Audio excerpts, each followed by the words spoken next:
পাত্র চাই, পাত্র চাই, পাত্র চাই। ম্যাডামের জন্য পাত্র চাই। স্বামী মারা যাওয়ায় ম্যাডাম আবার বিয়ে করতে চায়। তবে একটাই শর্ত, ম্যাডাম অন্ধ ছেলেকে বিয়ে করবে। বয়স 20 থেকে 25-এর মধ্যে হতে হবে। চোখ দুটো কানা কাটতে দিনি। ভালো সুকানা করবি কেন রে? শুনতে পারলেন অন্ধ স্বামী চাই। তোর মতো মাল কত আছে যারা আগে থেকেই কানা। তুই এখানে কি প্লেস পাবি নাকি? শুধু শুধু চোখ দুটি হারাবি। আপনি কতদিন ধরে অন্ধ? জন্ম থেকে ম্যাডাম। আপনার চশমাটা একটু খোলেন তো। আপনি কি চোখে একদমই দেখতে পান না? না ম্যাডাম, সরি ম্যাডাম। ঠিক আছে ঠিক আছে, আপনি সিলেক্টেড। কালকে আপনাকে বিয়ে করব। এখন আপনি যান। আর শোনেন, হ্যাঁ বলেন। ফ্যানটা একটু অফ করে দেন না, খুব ঠান্ডা লাগছে। হ্যাঁ Get out!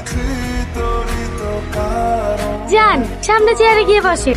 চেয়ার কোথায়? চেয়ার আরে আরে, বললেন কিভাবে? ওঠে। কি জানি পায়ের নিচে কিছু পড়েছিল মনে হয়।